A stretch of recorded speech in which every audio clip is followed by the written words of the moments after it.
Terembes.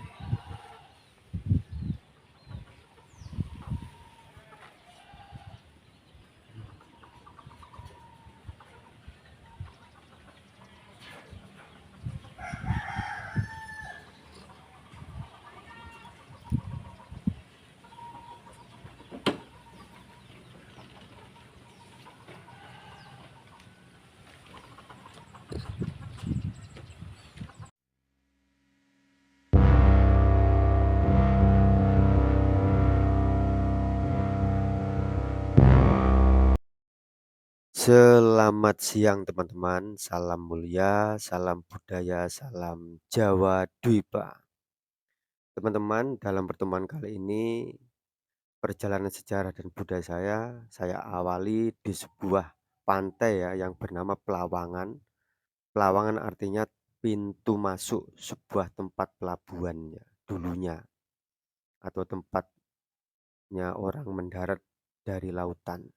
Ini berada di Padangan ya, Kecamatan Kragan, Kabupaten Rembang, Jawa Tengah, Indonesia. Teman-teman, kali ini saya akan menceritakan tentang sejarah Ki Sendang. Siapakah Ki Sendang tersebut? Namun sebelumnya akan saya awali dalam angka Masehi itu angka yang tertua adalah angka 1, sedangkan angka yang muda adalah angka 10. Tapi di masa tahun sebelum Masehi, angka yang tertua terdahulu itu angka 10 dan angka yang muda adalah angka 1. Jadi mundur hitungannya kalau sebelum Masehi teman-teman. Baik teman-teman, sejarahnya seperti ini. Ki Sendang adalah orang Zhou yang melarikan diri di kala Geger Zhou. Geger Zhou diawali dari para pangeran keluarga Qi dari garis miring Ji yang semua ingin menjadi ratu di Zhou daratan. Para pangeran saling serang-menyerang, rebutan kekuasaan. Sampai kejar-kejaran Daoya dalam kurung Dioya. Nyebrang laut masuk negeri selatan, masuk bumi Antanapura dalam kurung Kalimantan. Masuk lewat sungai-sungai Antanapura, sampai masuk pedalaman Antanapura pada abad 3 sebelum Masehi. Dan menjadi suku-suku baru bernama Dayak. Orang-orang Dayak ini akhirnya bermukim di sepanjang sungai di pedalaman Antanapura. Mereka menamakan suku-suku mereka sesuai nama sungai di Antanapura seperti Maayan, Ponan, Apokayan, Segah, dan lain sebagainya. Rombongan orang-orang Daoya Zhou yang tinggal di bumi Antanapura tengah ketulahan garis miring kualat, melanggar aturan bumi Antanapura. Seketika itu orang-orang di situ pada kualat terkena penyakit kolera. Orang-orang itu menyebutnya kena pagebluk sogok weteng. Semua sakit perut, banyak yang mati karena wabah itu. Yang bermukim di Tanjung Matalayur, dipimpin oleh Ki Sendang, memutuskan pergi dari bumi itu karena sudah tidak aman lagi. Mereka memutuskan menyeberangi laut, mencari bumi yang namanya Jiahwadwipa. Menurut mereka itu di Jiahua itu ada air kehidupan dan lautnya dijaga oleh Waruna dalam kurung Baruna. Setan barutan sogok weteng tidak berani mendekat di Jiahua dan lautnya. Rombongan itu mendarat di Narukan, di Pandangan, sebelah timur laut Lausam garis miring Lasem, Rembang. Akhirnya pada tahun 230 sebelum Masehi, rombongan itu akhirnya menghadap ke Lingga, Jeruk Pura, dipimpin oleh Ki Sendang, mengutarakan maksud tujuannya ke Jiahua Dwipa atau Jawa Dwipa. Rombongan Ki Sendang diterima dengan baik dan dipersilahkan menetap di Jiahua, tetapi dengan syarat: satu, tidak boleh menyakiti dan membunuh hewan yang ada di Jiahua Dwipa, seperti A. Banteng dalam kurung Handaka, B. Merak dalam kurung Hong, C. Angsa dalam kurung Suan, D. Kidang dalam kurung Menjangan.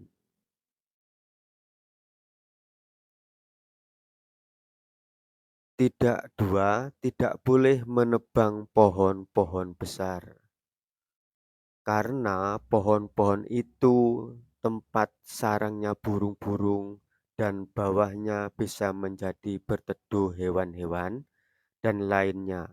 Dikala panas dan hujan, buminya bisa menjadi sumber keluarnya sumber air. 3. Menjunjung tinggi bangsa Jawa Dwipa dimanapun berada, dengan agama dalam kurung tatanan, agama suci Huning, yaitu agama suci Budi Kanung, sebagai jati diri bangsa Jawa Dwipa dimanapun berada. 4. Jangan mengotori sumber-sumber mata air dimanapun berada. Kalau kotor, tercemar, membuat bencana bagi yang meminumnya. 5. Mentaati peraturan di negeri Laut Selatan dan bakti kepada pemimpin negeri Laut Selatan. Mereka menerima dengan syarat itu dan menjadi bangsa Jawa Dwipa dan bermukim di Tanjung Sari sampai sekarang. Nah, Suber Badra Kanda.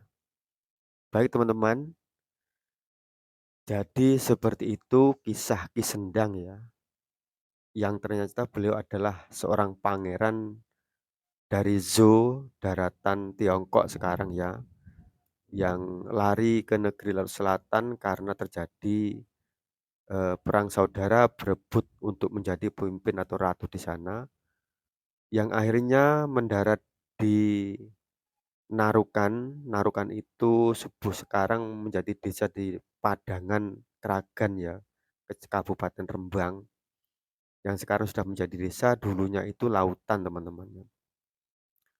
Kemudian mereka setelah mendarat di Narukan, sekarang itu menjadi desa, kemudian bermukim di desa Tanjung Sari ini teman-teman. Tanjung Sari ini sepertinya masih masuk wilayatan Kecamatan Kragan ya, Kabupaten Rembang, Jawa Tengah, Indonesia. Jadi disinilah Ki Sendang, seorang pangeran dari keturunan Adipati Ji atau Zo yang berasal dari daratan, menetap sampai akhirnya hingga dengan keturunannya hingga sampai sekarang. Yang mungkin keturunannya itu tidak mengerti bahwa mereka adalah keturunan Ki Sendang atau keturunan Adipati Zo. Nah, seperti teman-temannya. Ini saya ada di atas desa Tanjung Sari, Kecamatan Kragan, Kabupaten Rembang, Jawa Tengah, Indonesia. Melihat keindahan gunung-gunung di sini ya. Nah, seperti ini teman-teman ya, keindahan di atas desa Tanjung Sari ya. Suasananya juru-juru. Mungkin dulu lebih indah daripada yang ini ya. Namun di sini tidak ada peninggalan apapun, karena dulu itu rumah-rumah masih terbuat dari kayu ya.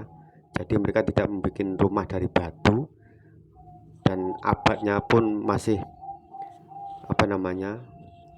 sebelum Masehi, jadi pasti hancur kayunya.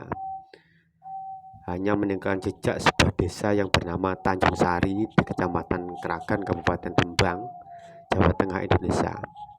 Baik teman-teman, hanya itu yang dapat saya sampaikan dalam pertemuan kali ini. Nampak tilas di wilayah Kecamatan Kragan, tepat di Desa Tanjung Sari ya.